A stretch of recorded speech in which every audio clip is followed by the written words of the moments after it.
Welcome to the Diary of Discovery, the podcast where we delve deep into the human experience of healing and transformation. I'm your host, Jacky, and each week we will sit down with inspiring individuals who have embarked on their own personal journeys of healing and self-discovery.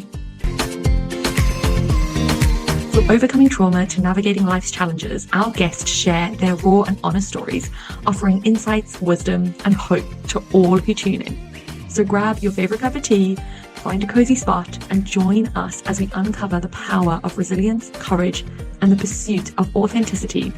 This is the Diary of Discovery. Welcome back to the podcast, everyone. I am super excited to welcome our next guest all the way from America. And I'm going to hand straight over. Do you want to tell everyone who you are and where you are in the world?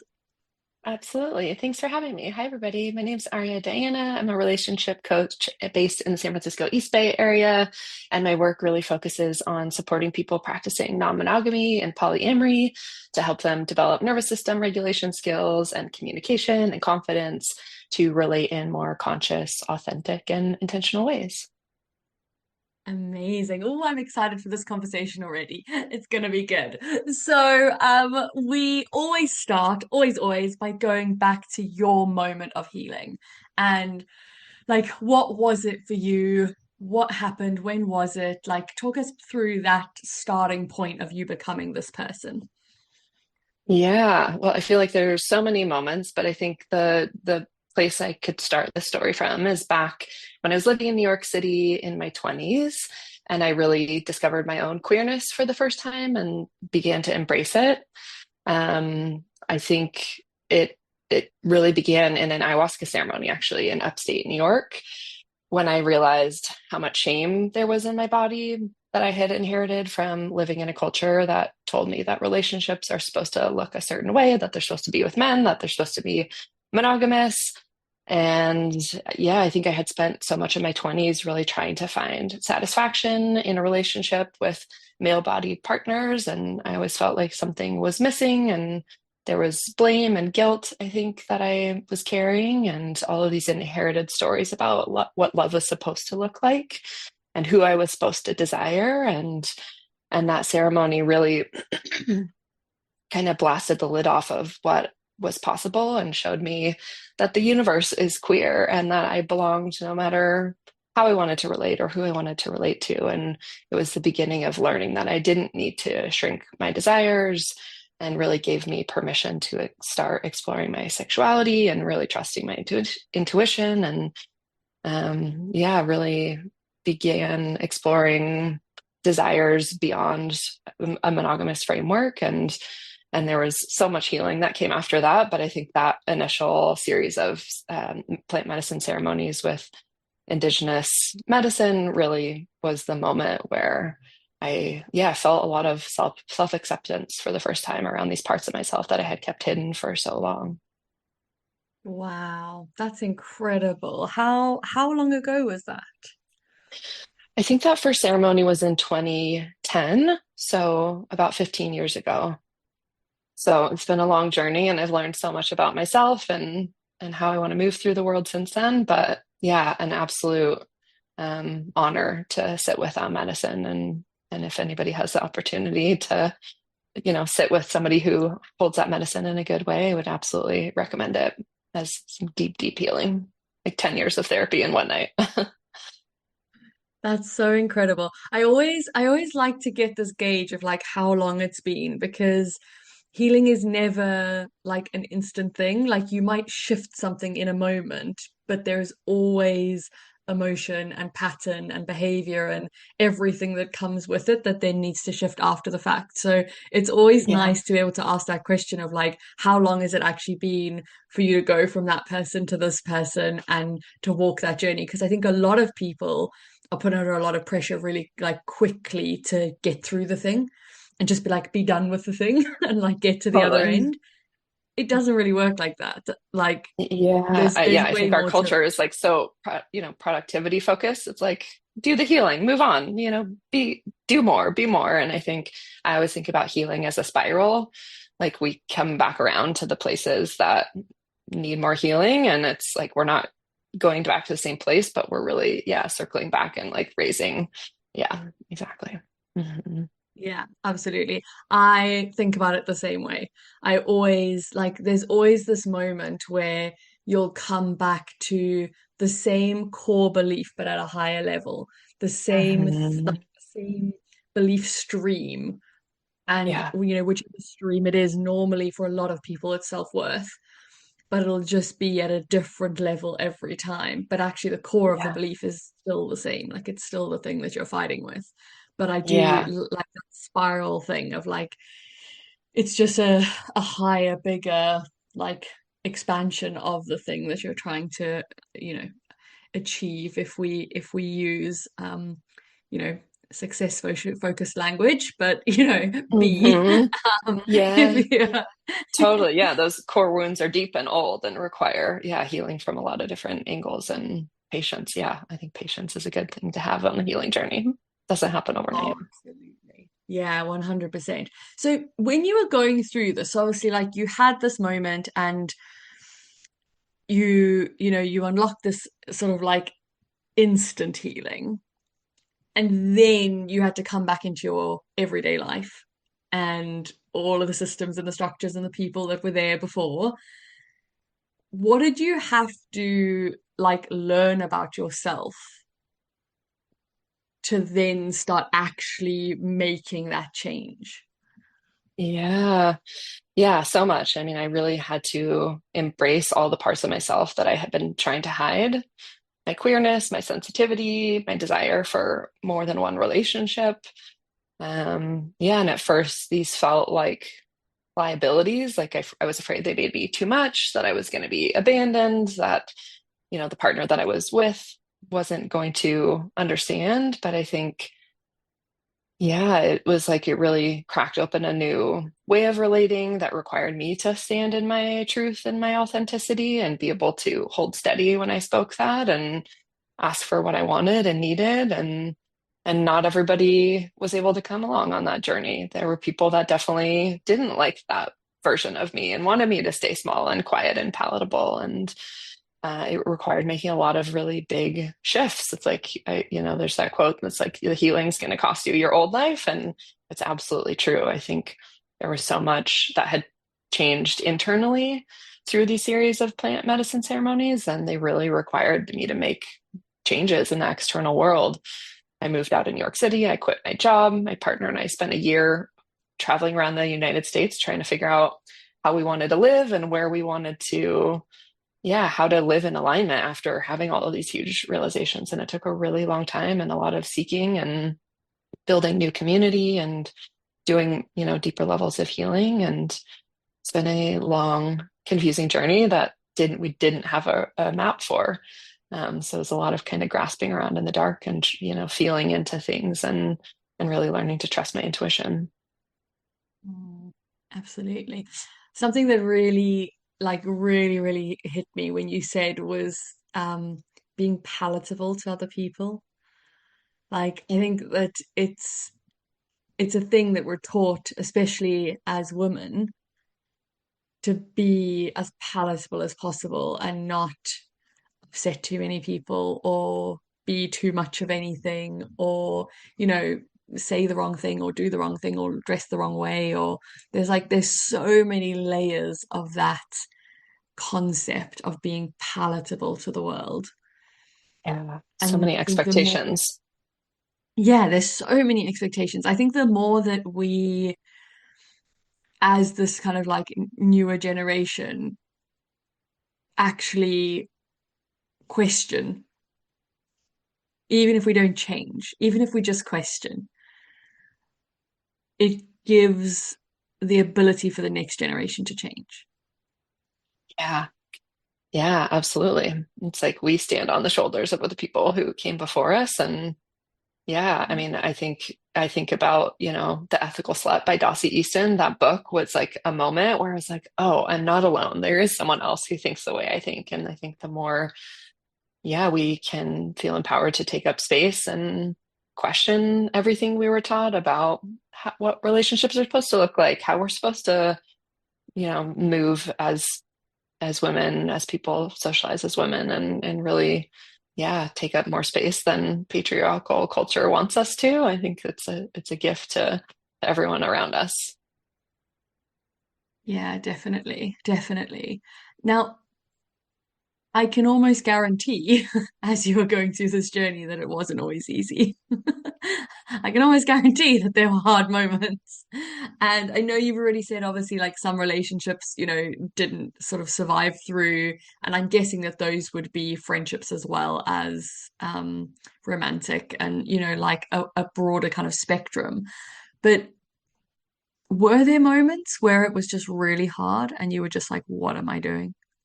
Absolutely. So many hard moments. Yeah. I think there's a Zen proverb that I return to often, which says the obstacle is the path. And I think, yeah, there's so many moments of absolutely getting my heart broken because I didn't have the tools and the language and the framework and the role models on how to relate outside of monogamy. That it was absolutely, yeah, there were moments that really were devastating. I think the one that I can really point to, I was engaged to my partner. No, we were married at the time. So I was married, have a nesting partner, and was dating someone else. And it was at the beginning of the pandemic and absolutely got my heart broken by this other person. And yeah, there was just no cultural roadmap on how to handle that moment. And I won't get into all the details, but the timing was absolutely brutal. It was the beginning of the pandemic. And it's almost overnight. I was cut off from nearly all human contact except for my nesting partner. And the co-regulation that I had relied on from that relationship vanished. And I was just left in this like tidal wave of grief without the tools that I really needed. And that was the moment I realized like I didn't know how to hold myself. I didn't know how to regulate my nervous system. And um, yeah, it was like I was forced to become the teacher that I needed to move through that moment and realize that there were all of these skills or gaps in my skills that I needed to develop to be able to relate in this more expansive way. It was like I needed to learn how to express my needs and talk about my grief without shame. And yeah, it was, the wildest part was like I was still in this loving, stable relationship, but to be able to hold the complexity of, being supported and having love, but having lost love and really having to, find the space inside of myself. Yeah, it really sent me back to therapy with like a deep hunger to understand how do I hold this way of relating. And I think when we do open our hearts to multiple people, yeah, there's the possibility that we do get hurt while we still have love, and learning how to navigate that has taken a lot of work. And yeah, that was the moment when I really started learning more about my nervous system. I started learning more about what it takes to relate in non-monogamous and polyamorous ways. And I think through that experience, it was really the catalyst for launching the work that I do in the world to help other people move through these big, confusing moments and learn how to hold the complexity of this way of relating. And yeah, it was, yeah, not something I would like to repeat, but I think that was really a dark, deep moment that I was forced to learn a lot about myself. Mm. Yeah, I mean, loss in any capacity is always really, really hard.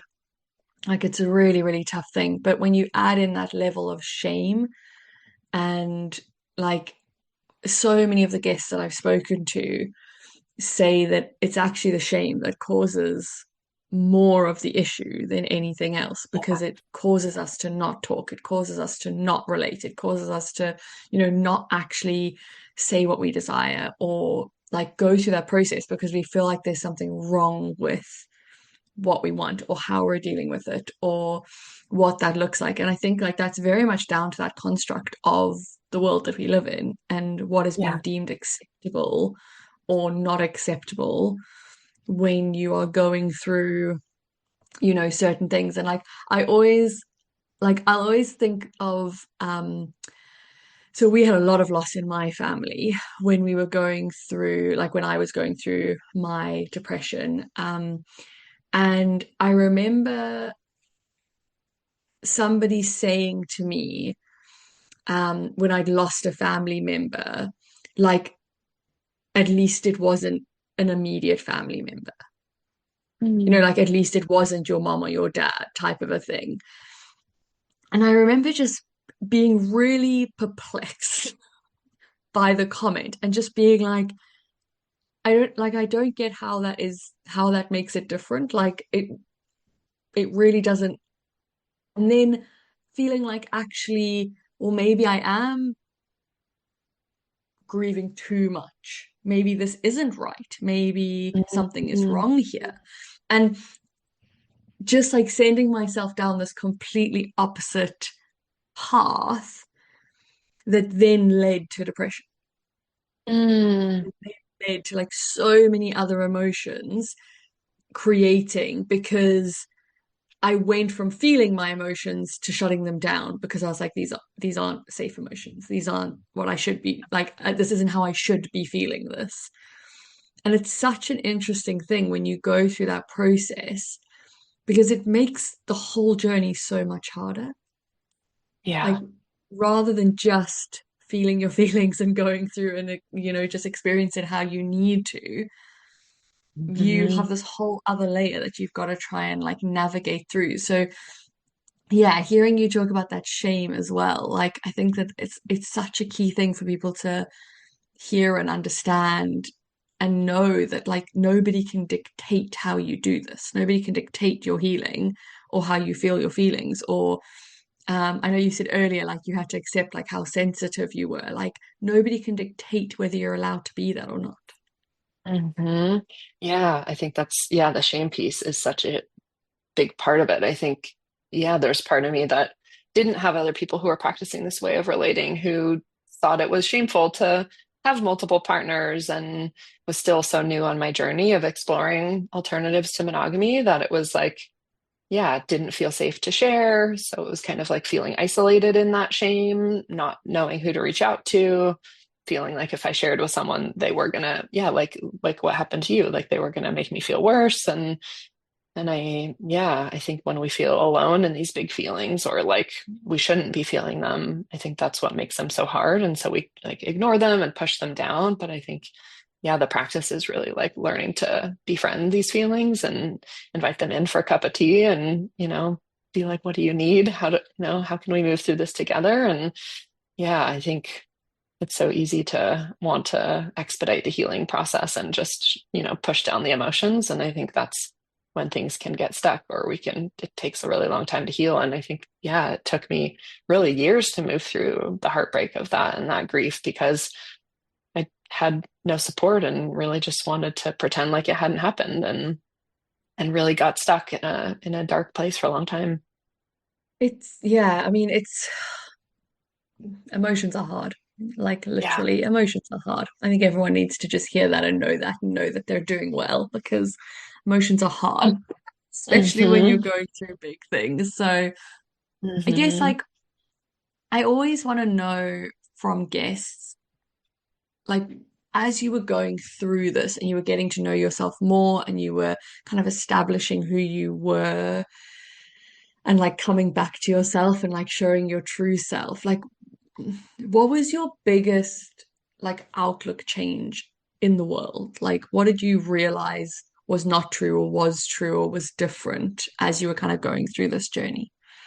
I think I realized that healing doesn't require becoming someone new. It's really about returning to who you were before society told you what you're supposed to act like, be like, how you're supposed to show up. And I think for so much of my life, I thought that love was something I had to earn by being agreeable enough, desirable enough, secure enough. And I thought by like, I thought that being chosen by one person, especially a male-bodied human in a romantic monogamous context, meant that I was safe. And so I followed the script, the one that we're all handed by mainstream culture.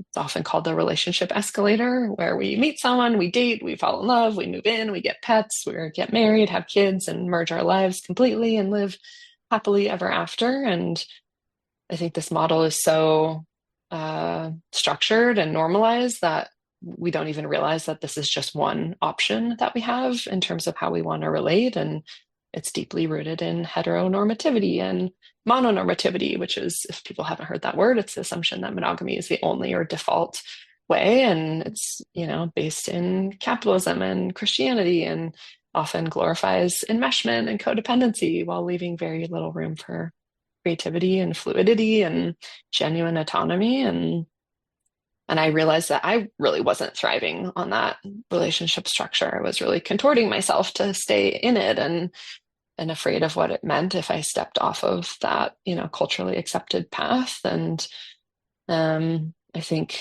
polyamory really changed everything. It gave me permission to explore my queerness, to have multiple partners, and to redefine, what do I want and how do I want to consciously build connections with other people based on my authentic desires. And I think it really, I stopped believing that love is scarce or that it's a reward that we have to win by being good enough. And now I really see relationships as like a spiritual path, and a way to, yeah, relate in ways that are far richer, and defining love on my own terms. And yeah, it's been one of the most liberating journeys to really discover all these alternative ways of relating and build a life where I feel like love is an expansive, abundant resource. I love that. Love should be an expanding, abundant resource. That's exactly how it should feel. So I'm Yeah. so glad that you have got that, and that that is the life that you lead. It's so beautiful. Thank you. Yeah, it's been super fulfilling. I think this way of relating like finds all of your tender parts and pushes on them and presses on all your triggers, and it's an opportunity to keep healing and discovering. And yeah, it's been definitely the most rewarding experience to learn how to relate in these different ways, and to help other people realize that they have choices too. They don't have to, follow the relationship escalator. They can decide to step off of it and really imagine new ways of being with people. Love that. And like, so yeah, so how did you actually go on that journey of becoming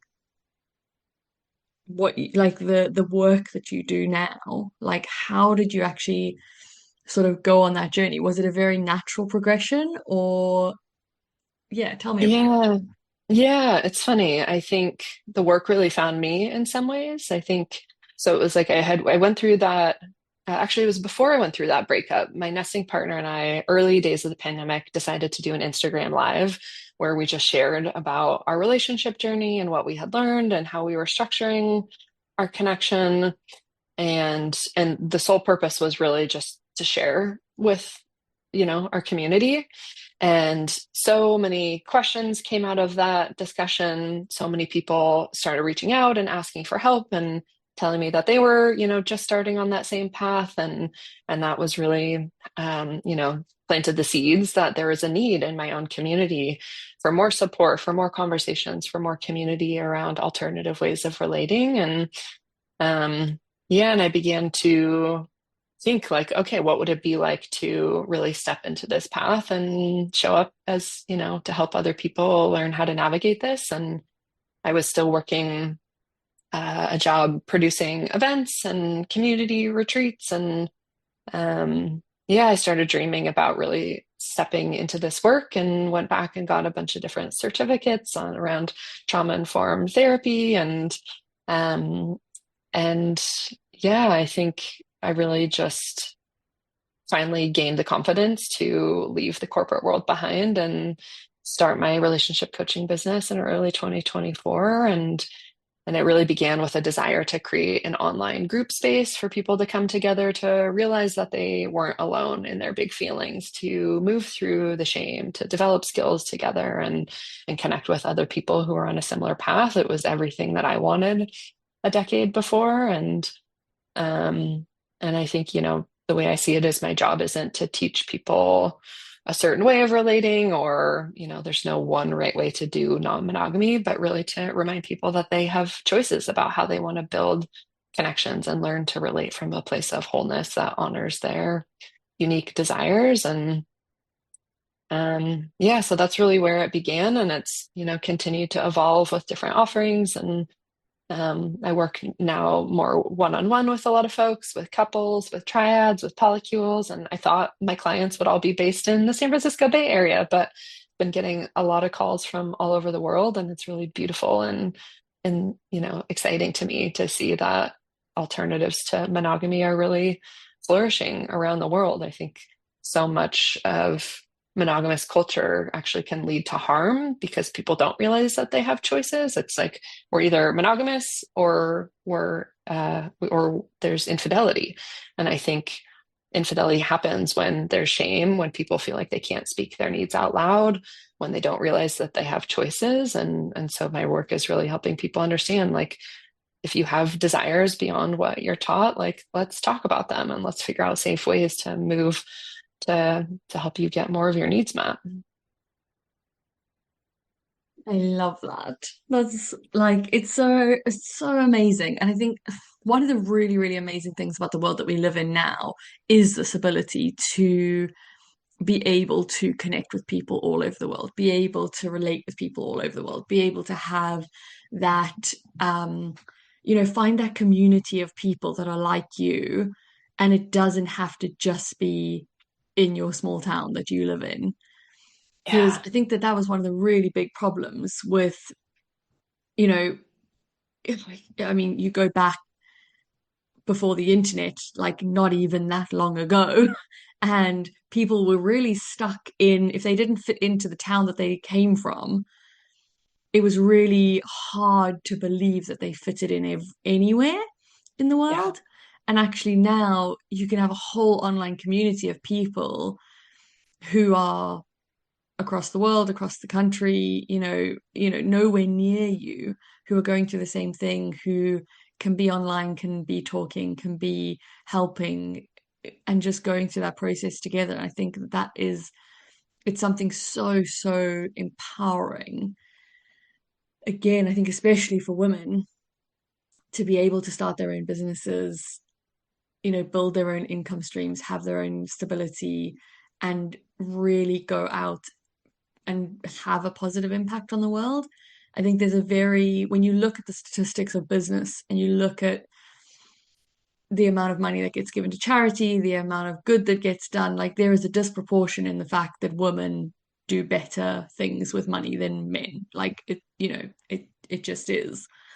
So it's a really interesting thing that there are so many more women who are able to step into this place of running their own businesses, of, connecting with their passions, of helping other people, navigate through things that they would normally have to figure out themselves or really struggle with, or, take so much longer to go through.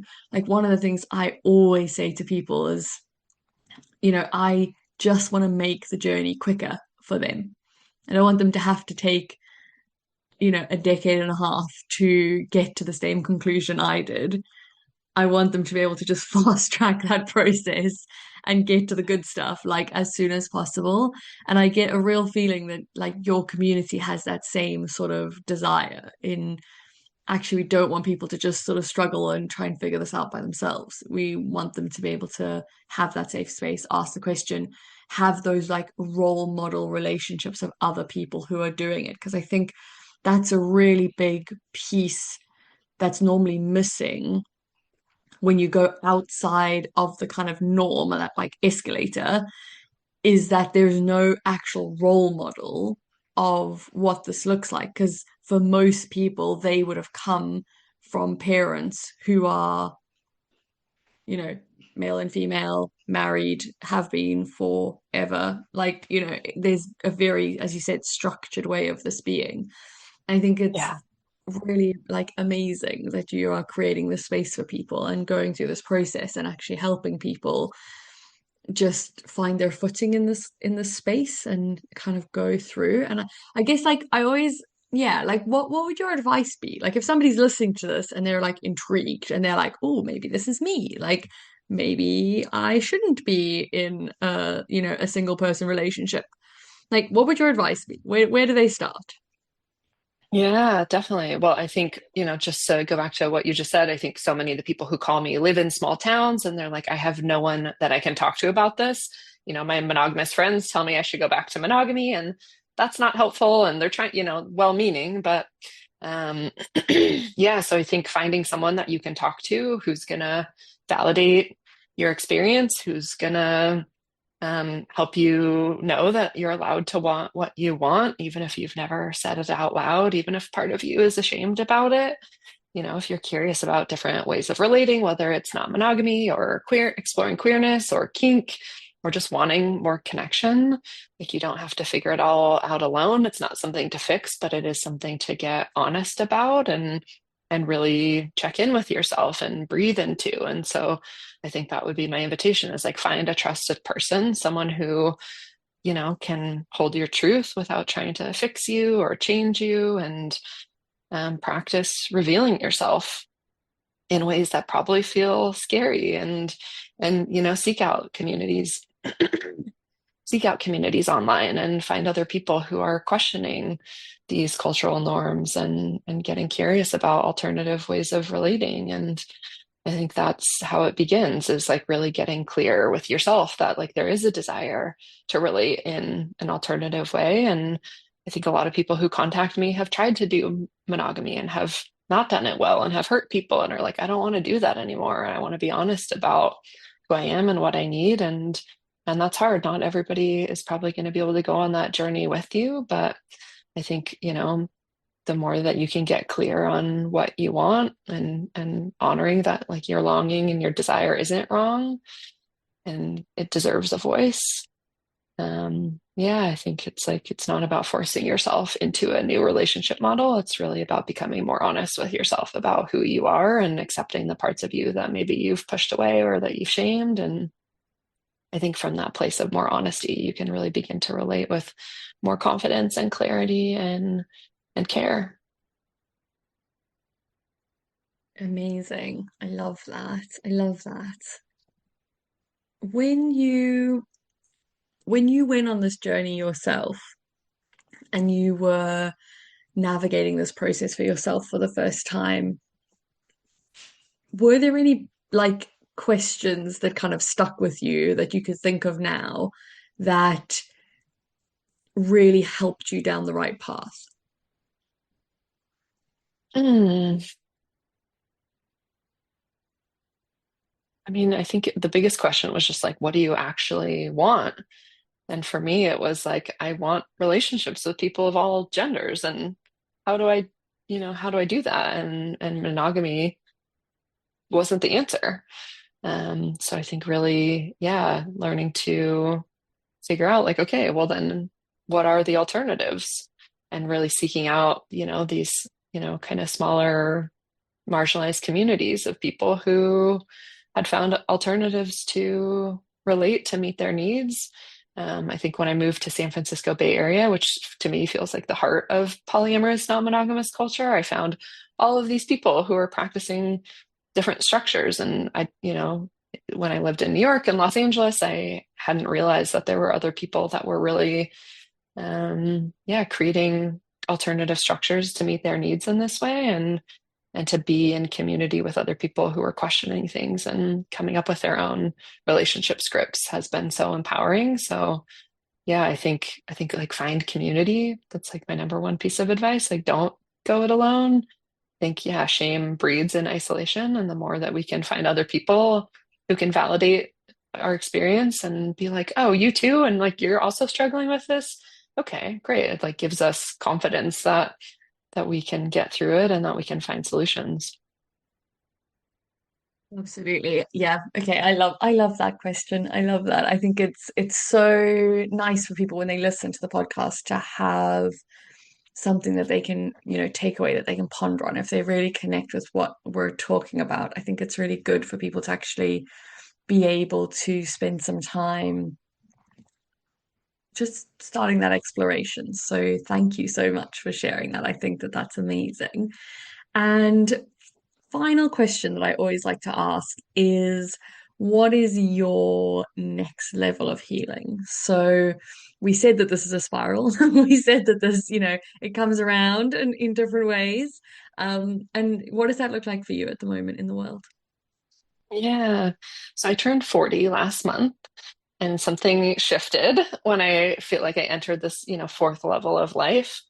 I think this next level of healing for me is really about owning my queerness more without apology and really trusting in the abundance of queer love. I think there is a part of me that still sees queer connections as like so scarce and limited. So there's been this kind of scarcity mentality around connecting with other women and femme folks. And yeah, there's a part of me that has felt confident in having multiple male-bodied partners over this last decade.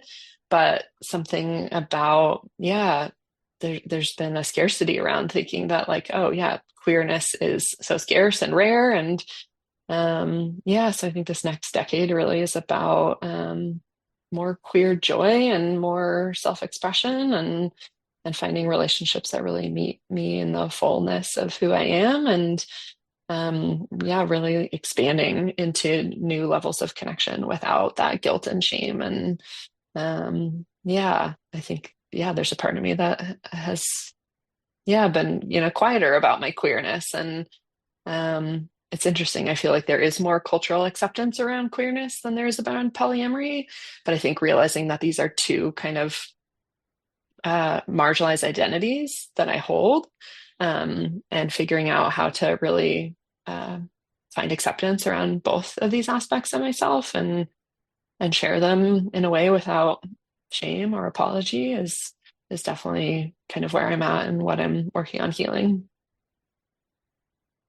I think you're off to an absolutely beautiful start by coming on a podcast and talking about this. So thank you so much for Yeah. deciding to come and share your story with us. I think it's so empowering for people to be able to listen to all of these unique stories and see that there is always another way. There's always, something outside of the norm, and everyone can just be who they are, and that is perfect. So thank you so much for coming on and sharing and just being so honest and yeah, just being so lovely. Yeah, thank you so much. I really appreciate the opportunity to share. And yeah, I hope people continue to question everything that they're taught and really figure out what works for them to feel whole and integrated and happy. And sometimes it means, yeah, trying things on that the rest of the people around you aren't going to understand. And yeah, permission to take up more space in that way. Yeah, absolutely. Oh, thank you so much. As always, for everyone listening, we will put Instagram links and all the good things below the podcast in the show notes so that you can go and get connected. But again, thank you so much for joining us. It has been absolutely wonderful. Thank you for listening to another inspiring episode of The Diary of Discovery. If you found value in today's conversation, don't forget to subscribe to the podcast and share it with your friends, family, or anyone else you think might benefit from the stories of hope and transformation. Your feedback means the absolute world to us, so please take a moment to leave a review on your favorite podcast platform. Your reviews help us to reach even more listeners and continue to bring this meaningful content to the world. Until next time, remember, your healing journey is valid. You are never alone, and you have the strength to get through this. Keep shining bright, and we'll see you in the next episode of The Diary of Discovery.